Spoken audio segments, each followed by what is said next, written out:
अभी तक हम लोगों ने जो 2 पार्ट थे उसको कवर कर लिए हैं। अब ये वीडियो तीसरी पार्ट है। अगर आप लोगों ने पहला और सेकंड पार्ट नहीं देखा है तो आप देख सकते हैं उसको। फ़िलहाल चलते हैं अपना आगे। तो अब है शिमला कॉन्फ्रेंस। ठीक है, कॉन्फ्रेंस मतलब मीटिंग वगैरह, मुलाकात। शिमला क्योंकि वो जगह थी। और कब हुआ था? जून 1945 में हुई थी। अब बैकग्राउंड इसका क्या चल रहा है? वेबल प्लान आया था जो कि प्रपोज कर रहा था reconstitution of the viceroys executive council. अब इसी प्रपोज़ल को डिस्कस करने के लिए जो लॉर्ड वेवेल थे उन्होंने मीटिंग बुलाई शिमला में। किन की मीटिंग बुलाई? जो उस समय के जो इम्पोर्टेंट लीडर्स थे इंडिया के, उनकी। डेट है आपकी 25 जून 1945।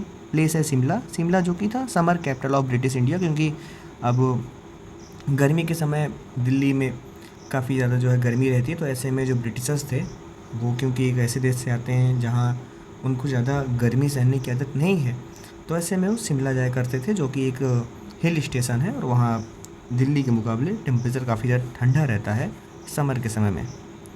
अब पार्टिसिपेंट्स की अगर बात करें तो उस समय करीब 21 इंडियन पॉलिटिकल लीडर्स जो है इस कॉन्फ्रेंस में गए हुए थे, जिनमें अगर इम्पॉर्टेंट लीडर्स की बात करें तो महात्मा गांधी जी थे, मोहम्मद अली जिन्ना थे, बाकी और भी जो कांग्रेस और मुस्लिम लीग के जो और भी लोग थे वो लोग थे इसमें। अब इस कॉन्फ्रेंस में जो मेन इशू वगैरह हुआ वो उसको समझते हैं। तो सबसे पहले समझ लेते हैं कि जो मोहम्मद अली जिन्ना गए थे और मुस्लिम लीग की तरफ से, इनका जो मेन डिमांड था वो क्या था? तो इनका डिमांड ये था बेसिकली कि आल मुस्लिम मेंबर्स, जो भी मुस्लिम मेंबर एग्जीक्यूटिव काउंसिल का हिस्सा बनेंगे। मैंने पहले ही बताया कि एग्जीक्यूटिव काउंसिल क्या था। तो बेसिकली जैसे अभी हमारे यहाँ कैबिनेट मिनिस्टर्स होते हैं, जो कोर मिनिस्टर्स होते हैं, जो बहुत इंपॉर्टेंट ग्रुप होता है, बिल्कुल वैसे उसमें वाइसरॉय का अपना एग्जीक्यूटिव काउंसिल था। और उसमें ये बोला गया था कि बेसिकली जिन्ना के द्वारा ये बोला गया था कि उसमें जो भी मुस्लिम मेंबर्स उस एग्जीक्यूटिव काउंसिल के पार्ट होंगे, उन सभी को नॉमिनेट करने का जो काम होगा वो मुस्लिम लीग का होगा। यानी कि वो जो ग्रुप ऑफ पीपल होंगे एग्जीक्यूटिव काउंसिल का, उसमें जो भी मुस्लिम मेंबर्स होंगे, जो भी जितने भी हों, तो उनको नॉमिनेट कौन करेगा? मुस्लिम लीग वाले करेंगे कि हाँ ये लोग हैं, ये मुस्लिम हैं और इनको हम नॉमिनेट कर रहे हैं। और दूसरा ये था कि मुस्लिम लीग को पहचाना जाए, रिकॉग्नाइज किया जाए as the sole representative of the Indian Muslims. यानी कि मुस्लिम लीग को लोग इस तरीके से समझें, बेसिकली यहाँ सरकार इस तरीके से समझे कि इंडियन मुस्लिम्स का अगर कोई रिप्रेजेंटेशन कर रहा है, अगर इंडियन मुस्लिम के लिए कोई आवाज़ उठाता है, कोई उनके बारे में बात करता है, तो सिर्फ और सिर्फ इंडिया में मुस्लिम लीग ही कर सकते हैं। मुस्लिम लीग वाले पार्टी वाले मेंबर्स कर सकते हैं। Congress should not nominate any Muslim member to the executive council. तीसरा यह है कि कांग्रेस के कोई भी मुस्लिम मेंबर को एग्जीक्यूटिव काउंसिल में नॉमिनेट नहीं कर सकते हैं। देखिए यहाँ पे ये मुस्लिम लीग वाले एक इमेज क्रिएट करना चाह रहे हैं अपनी, और वो इमेज कैसी है? ये ऐसी इमेज क्रिएट करना चाह रहे हैं कि मुस्लिम के एकमात्र जो हितैषी हैं, उनके जो सुख दुख के बारे में सोचते हैं, वो सिर्फ हम ही हों। कांग्रेस ऐसे में अपने आप को पीछे कर ले, क्योंकि ये दिखाना चाह रहे थे जो कांग्रेस है वो सिर्फ और सिर्फ हिंदुओं की पार्टी है, और ऐसे में जो है मुस्लिम्स का अपनी तरफ ट्रस्ट, या फिर बोल सकते हो कि उनको अपनी तरफ जो है खींचना चाहते थे। और उनका चौथा डिमांड ये था, the Muslim league should have special powers regarding constitutional decision. और जो कॉन्स्टिट्यूशन बनेगा तो उसमें जो डिसीजंस लिए जाएंगे उसके प्रति इनके पास थोड़ा सा स्पेशल पावर हो। बेसिकली यहाँ इनका इशारा था वीटो वगैरह की तरफ से थोड़ा बहुत। तो मुस्लिम लीग चाह रहा था कि इनके पास कुछ स्पेशल पावर हो, खासकर इस मैटर में जहाँ पे संविधान बनते समय जो डिस्कशंस होते हैं कि कौन से रूल्स को रखना है, कैसे रखना है, किस फॉर्म में रखना है, तो उन सब में थोड़ा इनको जो है एक एज मिला रहे, थोड़ा सा इनको जो है एक सहायता मिला रहे। ठीक है, अब वीटो पावर भी अपने आप में एक स्पेशल पावर होती है। फ़िलहाल आगे समझते हैं। अब कांग्रेस का जो स्टैंड है, ये तो हम लोगों ने मुस्लिम लीग का स्टैंड समझा। कांग्रेस का जो डिमांड था, जो उनका स्टैंड था, जो उनका कहना था, वो ये था कि हम जो है रिजेक्ट कर रहे हैं जिन्ना की डिमांड को, क्योंकि जिन्ना इन सभी चीज़ों को मनवा के हीरो बनना चाह रहा था। किसका? मुस्लिम्स का। और ये दिखाना चाह रहा है देखो सिर्फ हम ही हैं जो तुम्हारे बारे में सोचते हैं। Congress did not accept the claim that Muslim League alone represented all Muslims of India, क्योंकि इस क्लेम को एक्सेप्ट नहीं कर पा रहे थे कि भैया सिर्फ मुस्लिम लीग थोड़ी हैं जो भारत के सभी मुस्लिम को जो है रिप्रेजेंटेशन करते हैं अकेले, हम भी तो करते हैं। It opposed giving special privilege to the Muslim League. और उसके अलावा उन्होंने कहा कि जो स्पेशल प्रिविलेज लोग मान रहे हैं कि जो है नहीं, हमको थोड़ा सा जो है संविधान थोड़ा स्पेशल पावर मिले बनाते समय, तो ऐसी चीज़ें इनको ना दी जाए। और इस वजह से जो सिमला कॉन्फ्रेंस था, क्योंकि देखो मेन यही उस समय दो गवर्निंग पॉलिटिकल पार्टीज़ थी, मुस्लिम लीग और कांग्रेस, और ऐसे में जो है दोनों आपस में ही बहस करने लगते हैं तो फेल हो जाती है। तो फेलियर के पीछे कारण क्या है? वही सिंपल डिसएग्रीमेंट हुआ, बातचीत नहीं बन पाई किन दोनों लोगों के बीच में, कांग्रेस और मुस्लिम लीग। उसके अलावा जो जिन्ना थे वो इस बात पे अड़े ही थे, वो इंसिस्ट कर रहे थे कि मुस्लिम लीग एक्सक्लूसिव रिप्रेजेंटेशन हो मुस्लिम का बाय द मुस्लिम लीग, यानी मुस्लिम लीग जो है उसमें मुस्लिम्स का जो एक्सक्लूसिव जो रिप्रेजेंटेशन को जो जिम्मेदारी हो सिर्फ मुस्लिम लीग के ऊपर हो। और दोनों साइड ने जो है मना कर दिया कि जो है हम कॉम्प्रोमाइज़ नहीं करेंगे, हम एक दूसरे की बात नहीं मानेंगे, और यही वजह से जो है सिमला कॉन्फ्रेंस 1945 में जो हुआ वो फेल हो जाता है। अब इसका जो रिजल्ट निकला वो क्या था? तो वही सिमला कॉन्फ्रेंस इंटेड विदाउट एनी एग्रीमेंट, कोई एग्रीमेंट नहीं हो पाया सिमला कॉन्फ्रेंस में। बेसिकली सिमला कॉन्फ्रेंस एक फेलियर रहा और साथ के साथ फेयरवेल प्लान भी फेल हो गया। और एक जो पॉसिबिलिटी थी कि एक यूनाइटेड इंडिया बन सके वो भी जो है कमज़ोर पड़ता हुआ यहाँ दिखता है। और यहाँ से जो है एक प्रॉस्पेक्ट और स्ट्रांग होता हुआ नज़र आता है किसका? पार्टीशन का। क्योंकि देखो कोई भी चीज़ हो रही है उसमें दोनों जो गुट है देश के उन दोनों में कोई समझौता ही नहीं बन पा रहा है। मुस्लिम लीग की अपनी एक अलग ही डिमांड रहती है, ठीक है। Why the cabinet mission was sent to India 1948। अब इस चीज़ को समझते हैं, सॉरी 1946। तो कैबिनेट मिशन काफ़ी इंपॉर्टेंट है। पहले बैकग्राउंड समझ लेते हैं। वर्ल्ड वॉर सेकंड ख़त्म हो चुका है, ब्रिटिश गवर्नमेंट भी अब वहाँ ब्रिटिश गवर्नमेंट भी चेंज हो चुकी है, अब वहाँ पे लेबर गवर्नमेंट आ चुकी है और क्लेमेंट एटली वहाँ के प्राइम मिनिस्टर बन चुके हैं। तो डिसाइड करती है कि कोई ना कोई सोल्यूशन निकाला जाए जिससे इंडिया को जो है थोड़ा कॉन्स्टिट्यूशनली जो है कुछ स्ट्रॉन्ग किया जाए और जो भी उनकी समस्या है उसका समाधान निकाला जाए। बताया मैंने, लेबर पार्टी वहाँ सरकार बना लेती है 1945 में, और उसके साथ साथ क्लेमेंट एटली वहाँ के बन जाते हैं जो है प्राइम मिनिस्टर, और वो चाहते हैं कि हाँ इंडिया को जो है आज़ादी दे दी जाए।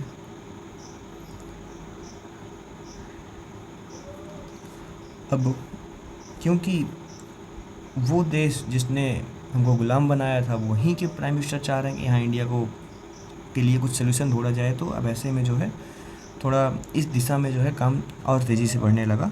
जिसमें हुआ क्या कि कैबिनेट मिशन को भेजा गया जो है इंडिया में, ठीक है। और इसके पीछे कारण क्या था? तो उसके पीछे कारण था impact of the INA agitation. तो जो आईएनए के ऑफिसर थे, आईएनए आपको याद होगा पिछली वीडियो में लोगों ने कवर किया था, उन सभी को अरेस्ट कर लिया गया है। और उन लोगों को अरेस्ट करने के बाद उनके ऊपर जो है केस चल रहा है, ट्रायल, ओके। अब ऐसे में कई सारे भारतीय, लगभग सारे भारतीय आईएनए के फौजियों को, आईएनए के ऑफिसर्स को देखती है एज अ नेशनल हीरो, क्योंकि वो ही लोग थे जो बाहर से आ रहे थे इंडिया में, ब्रिटिशर से लड़ने आ रहे थे, हमको आज़ादी दिलाने आ रहे थे। अब ऐसे में जो है थोड़ा सा उनके ऊपर केस चलाना, फिर उनके लिए जो है सज़ा वगैरह देना, इससे क्या हुआ कि इंडिया में एक बहुत ही स्ट्रॉन्ग एंटी ब्रिटिश फीलिंग तैयार हुई इंडिया के लोगों में अंदर। और कहीं ना कहीं ब्रिटिश की जो यहाँ लोग थे उनको भी कहीं ना कहीं डर लगने लगा था कि कहीं ये जो अनरेस्ट है, ये जो लोगों का जो गुस्सा है, ये कहीं जो है बहुत ज़्यादा ना बढ़ जाए। दूसरा कारण क्या था? दूसरा है लेजिस्लेटिव इलेक्शंस ऑफ 1946। इलेक्शन होते हैं कहाँ पर? सेंट्रल लेजिस्लेचर में और प्रोविंशियल लेजिस्लेचर में। और रिज़ल्ट क्या था? रिज़ल्ट फिर वही चीज़ हाईलाइट कर रहा है कि दोनों के बीच में एक कॉन्फ्लिक्ट बरकरार है, किसमें? कांग्रेस में और मुस्लिम लीग में। और इसी के साथ अब क्योंकि मुस्लिम लीग की सीट्स कम आई तो जो डिमांड था पाकिस्तान का और स्ट्रांग हो गया, क्योंकि अब इनको ये लगने लगा कि यार यहाँ तो हम लोग कभी जीत ही नहीं पाएंगे, कभी अपनी सरकार बना ही नहीं पाएंगे, कभी हम लोग यहाँ पे मेजॉरिटी में आ ही नहीं पाएंगे, क्योंकि डेमोक्रेसी ज़्यादा बहुत मेजॉरिटी। तो ऐसे में जो है अब इनके लिए पाकिस्तान की डिमांड करना और भी ज़्यादा स्ट्रांग हो गया था। तीसरा है change in British government. British government में बताया इंग्लैंड में क्या हुआ था, लेबर पार्टी की सरकार बन गई थी, क्लेमेंट एटली वहाँ के नए पीएम बने, और वो भी चाहते थे कि एक पीसफुल, एक शांतिपूर्वक समझौता जो है किया जाए जो इंडिया की जो समस्याएं हैं। चौथा है ब्रिटेन की खुद की economic problem. World war second ख़त्म हुआ, भले जो है जीत गए, लेकिन फिर भी इनको इकोनॉमिक लॉसेस तो हुए ही, इनका पैसा वगैरह बहुत खर्चा हो गया था। तो वैसे में बहुत मुश्किल हो रहा था कि इंडिया के ऊपर रूल कर पाएंगे, ठीक है। और purpose for of the cabinet mission, अब ऐसे में कैबिनेट मिशन भेजा जाता है कहाँ पर? इंडिया में भेजा जाता है। किस लिए? To find a constitutional solution, एक कॉन्स्टिट्यूशनल, एक ऐसा रास्ता निकाला जाए जो कि संवैधानिक हो, ना कि ऐसा हो कि उसमें मारपीट हो या कुछ भी ऐसा हो। उसके अलावा निगोशिएट किया जाए, बातचीत किया जाए किनसे, जो इंडिया के पॉलिटिकल पार्टीज़ हैं। और तीसरा है एक प्लान तैयार किया जाए, एक तरीका तैयार किया जाए कि कैसे हमको जो है ट्रांसफ़र ऑफ पावर करना है, कैसे हमको जो है ब्रिटेन से जो है, यानी जो अभी तक हमारे ऊपर शासन हो रहा था क्राउन के द्वारा, उसको जो है कैसे पावर को जो है इंडिया को सौंपी जाए। और उसके अलावा ये भी था कि जहाँ तक पॉसिबल हो सके जो पार्टीशन है, जो बंटवारा है, उसको भी जो है अवॉइड किया जाए, उसको भी जो टाल दिया जाए। मेंबर्स कौन थे कैबिनेट मिशन के? तो सर पैट्रिक लॉरेंस थे, ठीक है, सर स्टैफर्ड क्रिप्स अगर आपको याद हो तो, क्रिप्स मिशन, ठीक है, और एवी अलेक्जेंडर थे, ये मेंबर थे। अब कुछ इंपॉर्टेंट पर्सनालिटीज़ हैं, एक बार आप इनको देख लीजिएगा वीडियो पॉज करके, और कुछ इंपॉर्टेंट डेट्स हैं, ये भी आप देख लीजिएगा। अब समझते हैं AIIMS of the cabinet mission. Cabinet mission का एम क्या था, जो कि 1946 में आया। तो मैंने अभी ऊपर आपको बताया कि सोल्यूशन ढूंढना था कि कैसे जो इंडिया की जो पॉलिटिकल प्रॉब्लम है उसको कैसे जो है ठीक किया जाए, और प्लान तैयार करना है कि कैसे ट्रांसफ़र ऑफ पावर हो। मेन एम को समझते हैं, सिलेबस में भी आपके है। Formation of a national government, negotiate किया जाए, बातचीत किया जाए इंडिया के जो पॉलिटिकल लीडर्स हैं, और उसके साथ साथ जो है इनकी मदद की जाए इस्टेब्लिश करने में किस चीज़ को, एक नेशनल गवर्नमेंट को। कहाँ पर? इंडिया में। दूसरा उनका एम क्या है? Transfer of power. फिर से वही चीज़, एक सिस्टम बनाना, एक प्लान बनाना, जिससे जो है जो पावर है जो कि ब्रिटेन के हाथ में है उसको किसके हाथ में दिया जाए? भारतीयों के हाथ में दी जाए। तीसरा है formation of a constituent assembly, एक संविधानिक सभा बनाई जाए जहाँ पे संविधान बनाया जाएगा, जहाँ पे फ्रेम किया जाएगा क्या? संविधान, क्योंकि देश जो चलेगा वो संविधान से चलेगा, नियमों से चलेगा। तो उस पहले नियम को तो बना लिया जाए बैठ के, तो उसके लिए असेंबली बनाएगी, कॉन्स्टिट्यूंट असेंबली। और फोर्थ पॉइंट है इनका aim, formation of an executive council, एक एग्जीक्यूटिव काउंसिल को सेटअप करना, किनके सपोर्ट से? जो उस समय में इंडिया की जो मेजर पॉलिटिकल पार्टीज़ थी, जो इंपॉर्टेंट पॉलिटिकल पार्टीज़ थी, उनके हेल्प से। अब प्रपोजल क्या आता है कैबिनेट मिशन की तरफ से? तो पहला प्रपोजल है यूनाइटेड ऑल इंडिया फेडरेशन। तो कैबिनेट मिशन ने प्रपोज किया यूनाइटेड ऑल इंडिया फेडरेशन, जिसमें क्या था? वो सभी चीज़ें, वो सभी जगह जो कि ब्रिटिश इंडियन प्रोविंस थे, जो कि ब्रिटिश इंडियन प्रोविंसेस थे। मैंने शुरुआत में बताया ब्रिटिश इंडिया प्रोविंस वो थे जहाँ पर ब्रिटिशर्स जो है डायरेक्ट रूल किया करते थे, और इंडिया में ऐसे छोटे छोटे कई सारे किंगडम्स थे जहाँ पे प्रिंस रूल किया करते थे, किंग्स रूल किया करते थे, उसको हम लोग बोलते हैं प्रिंसली स्टेट्स। तो एक है ब्रिटिश इंडिया प्रोविंस, ये भी साथ में रहेगा, और उसके साथ साथ प्रिंसली स्टेट्स भी होंगे, और दोनों मिलकर जो है क्या बनाएंगे? United all India federation. अब इस प्लान का जो मेन एम था कैबिनेट मिशन का, ये था कि इंडिया को जो है यूनाइट किया जाए और पार्टीशन को यानी बंटवारे को जो है अवॉइड किया जाए, इसको हटाया ही जाए गेम से। दूसरा है powers of the central government. Central government would control, अब देखो सेंट्रल गवर्नमेंट जो होगी, आपको पता है दो लेवल पे गवर्नमेंट होती है, एक सेंट्रल गवर्नमेंट होती है, एक स्टेट गवर्नमेंट होती है। जो राज्य में होती है स्टेट गवर्नमेंट, जो सेंटर में होती है सेंट्रल गवर्नमेंट। तो इसमें ये बोला गया कि सेंट्रल गवर्नमेंट जो है इनके पास कौन कौन सी पावर्स होंगी, कौन कौन से कंट्रोल होंगे? डिफेंस से देखेंगे, फॉरेन अफेयर्स मतलब किसके साथ कैसा रिश्ता रखना है, किस देश के साथ क्या सब समझौता वगैरह। उसके अलावा कम्युनिकेशन, दैट मीन्स कि पोस्टल सर्विसेज हो गई, रेलवे सर्विस हो गया, ठीक है, व्यापार वगैरह जो होते हैं आपस में, कम्युनिकेशन। यहाँ पे सिर्फ बातचीत नहीं है, यहाँ पे कम्युनिकेशन के जो भी साधन होते हैं जैसे रेलवे वगैरह, सब कुछ जो है कौन देखेगा? सेंट्रल गवर्नमेंट देखेगी।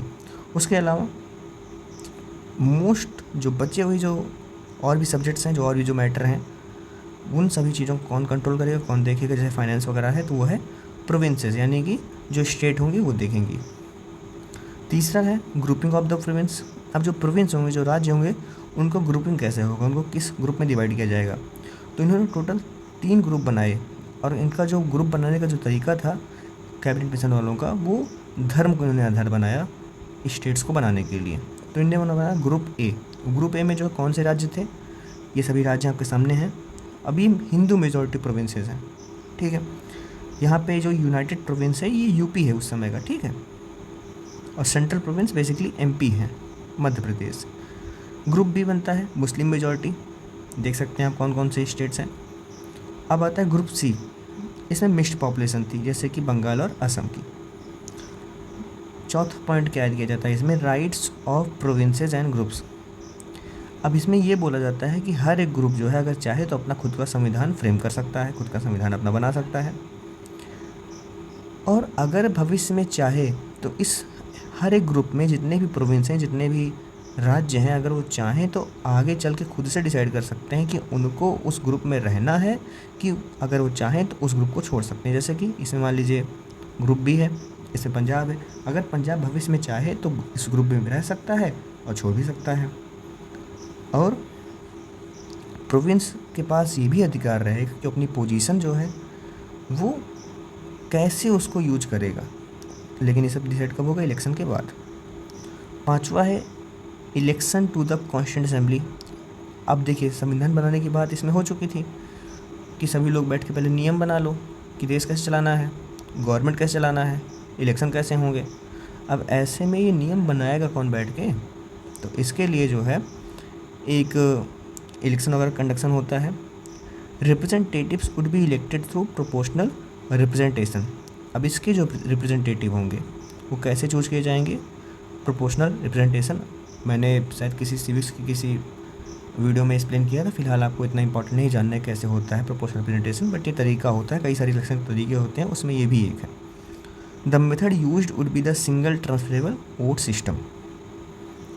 अब सिंगल ट्रांसफरेबल वोट सिस्टम अगर आपको पता हो तो ये हमारे यहाँ मोस्टली प्रेसिडेंट के चुनाव में यूज होता है, जिसमें हम लोग कैंडिडेट को जो है प्रेफरेंस वाइज जो है वोटिंग करते हैं। इसमें ऐसा नहीं होता है कि आपको सिर्फ एक ही वोट डालना है, इसमें आप जितने भी कैंडिडेट इलेक्शन में पार्टिसिपेट कर रहे होते हैं, मान लीजिए 3 लोग हैं जो प्रेसिडेंट बनना चाहते हैं, तो ऐसे में आप सिर्फ एक लोग को वोट नहीं करोगे, आप तीनों को वोट करोगे, लेकिन प्रेफरेंस के हिसाब से करोगे। मेरा फर्स्ट प्रेफरेंस यानी मैं इनको चाहता हूँ, फिर सेकेंड इस पर्सन को चाहता हूँ, फिर थर्ड इस पर्सन को मैं वोट करना चाहता हूँ, ऐसे ऐसे होता है, ठीक है।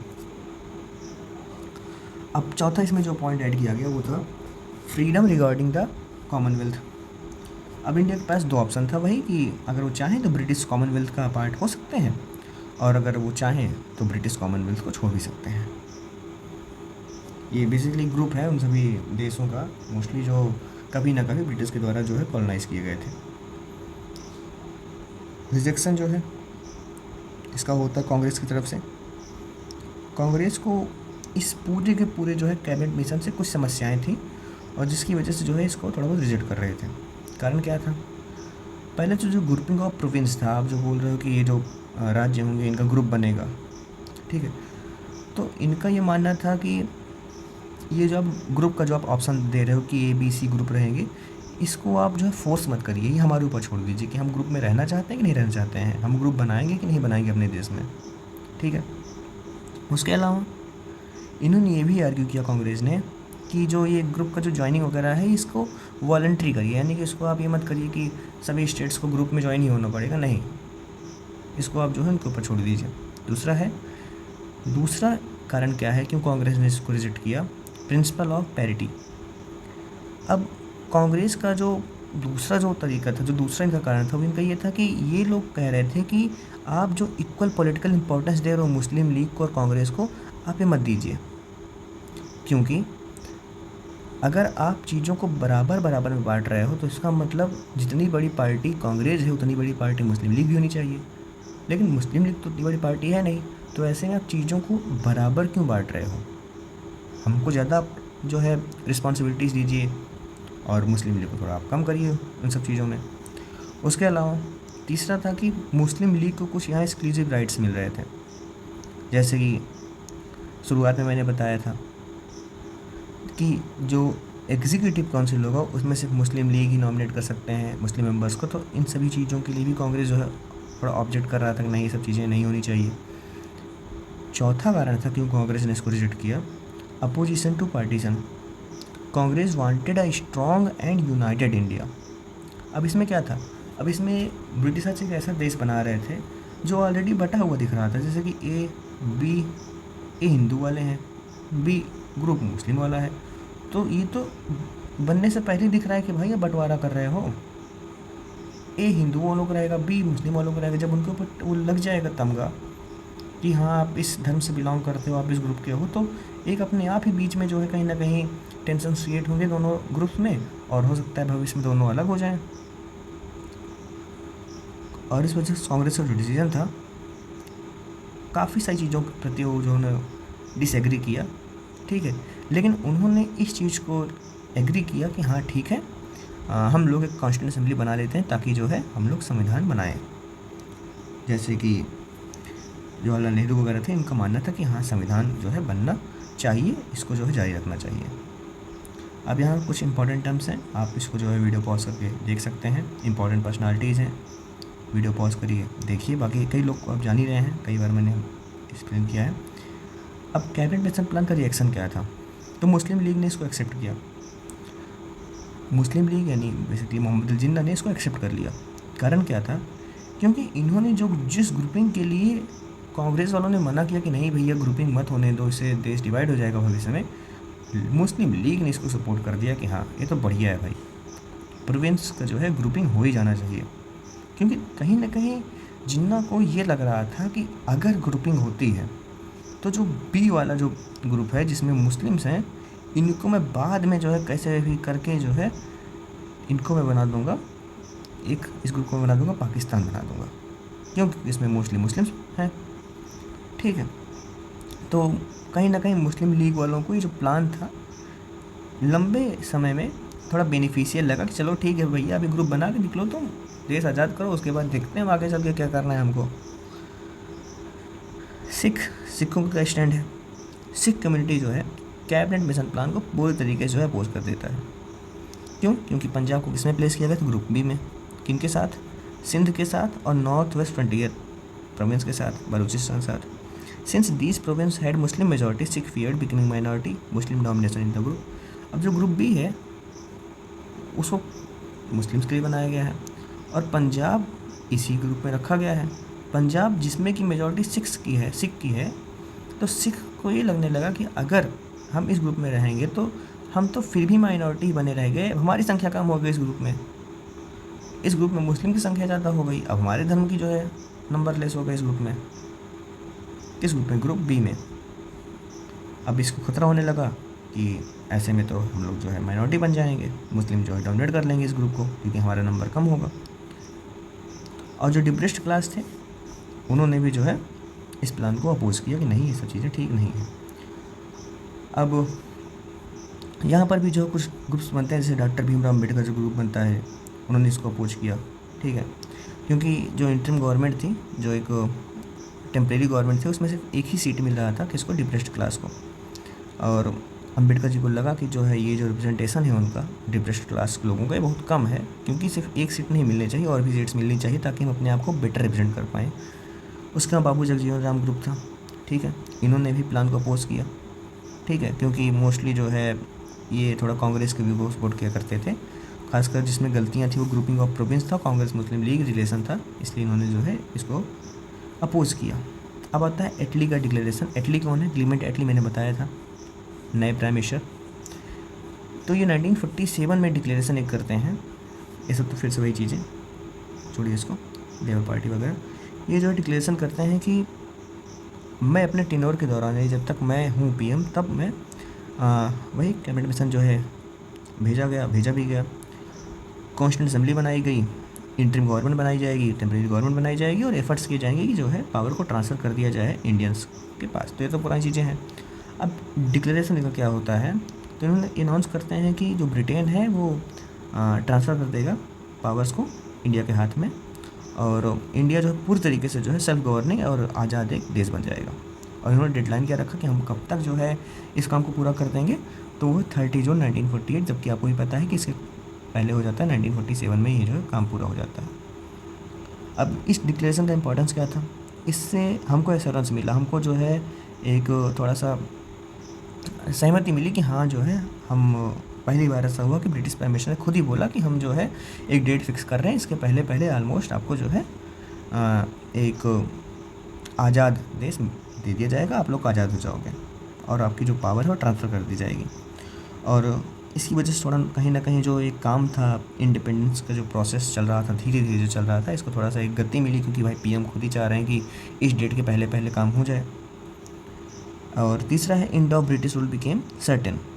अब एक ये भी चीज़ था, ये पूरी तरीके से जो है क्लियर हो गया था कि इस डिक्लेरेशन के बाद कि अब जो है ब्रिटिश रूल इंडिया में जो है अब वो ख़त्म होने वाली है।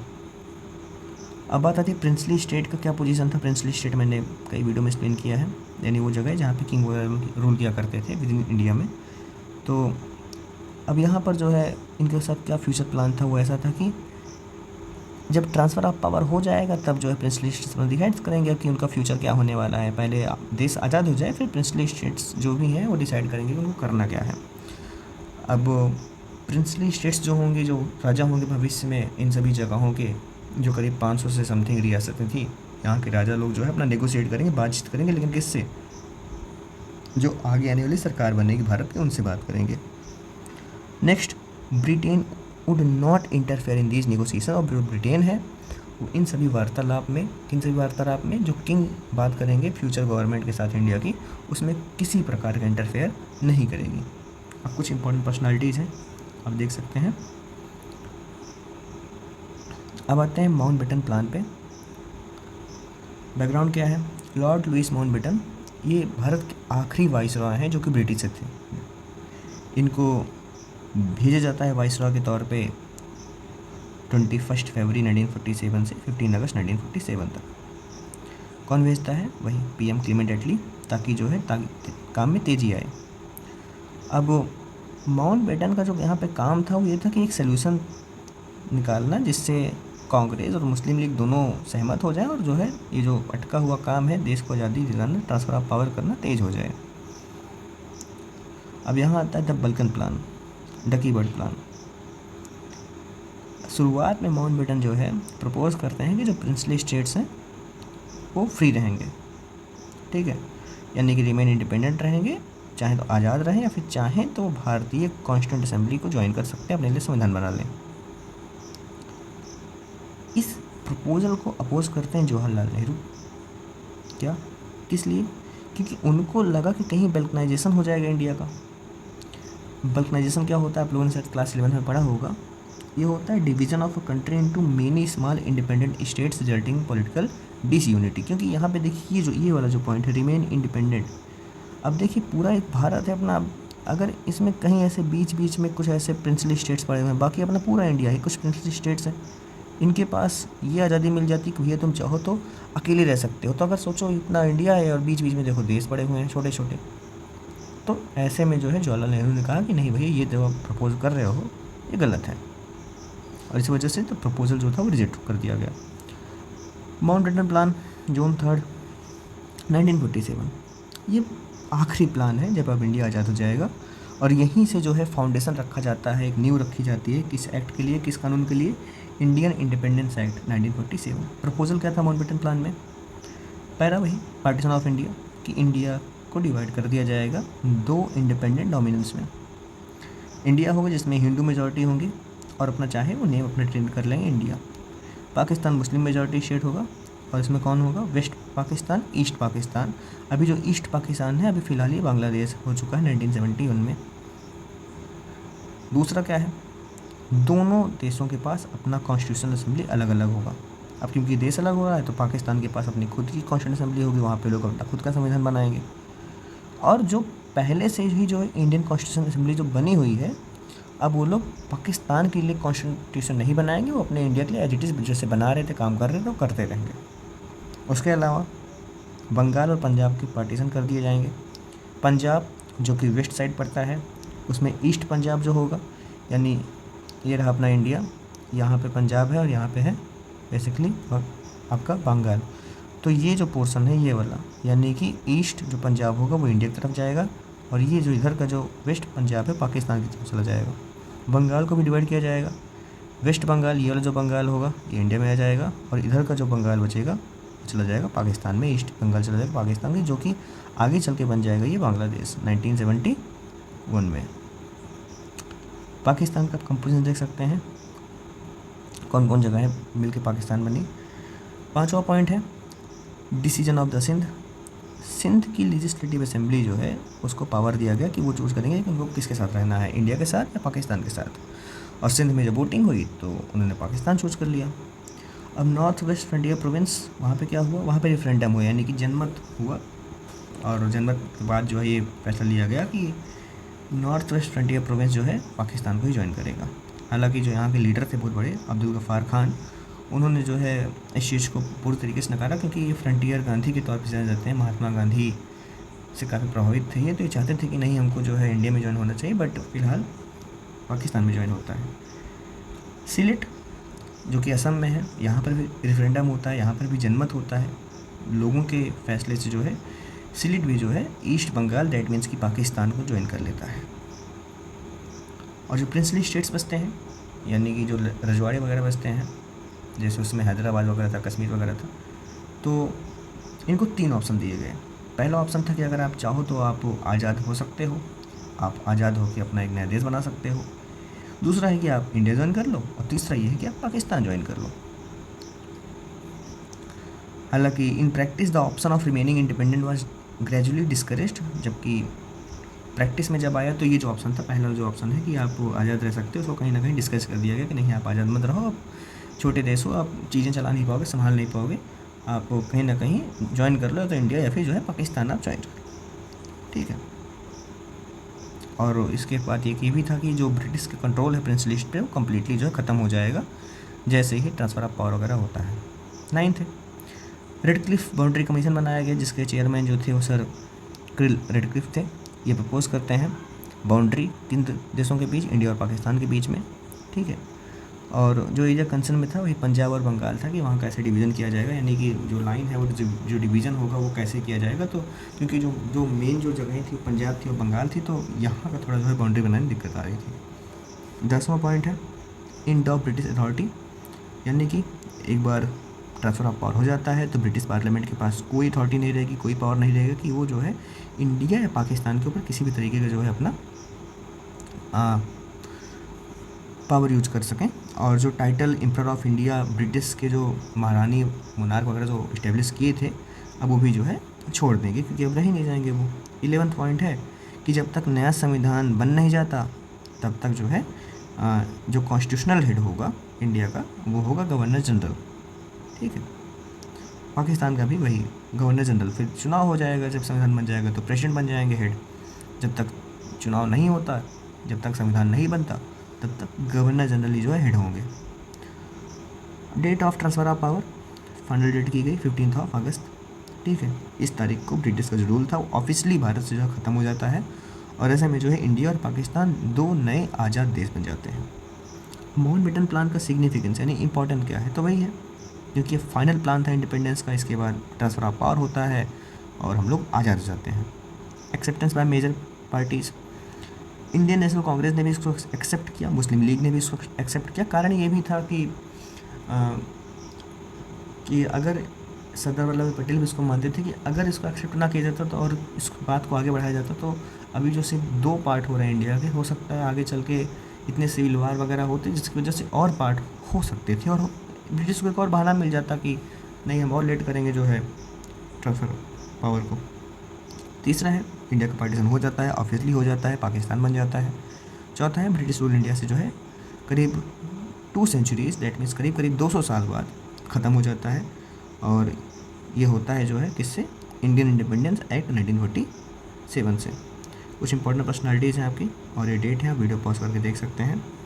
एक्सेप्टेंस ऑफ माउंटबेटन प्लान, इसको हम लोग नेक्स्ट वीडियो में कवर करेंगे, और नेक्स्ट वीडियो में हम लोग इस चैप्टर को ख़त्म भी कर देंगे, ठीक है। यहाँ तक आपको वीडियो पसंद आती है तो लाइक करिए, शेयर करिए, और उसके अलावा कुछ डाउट है तो आप जो है कमेंट में पूछ भी सकते हैं।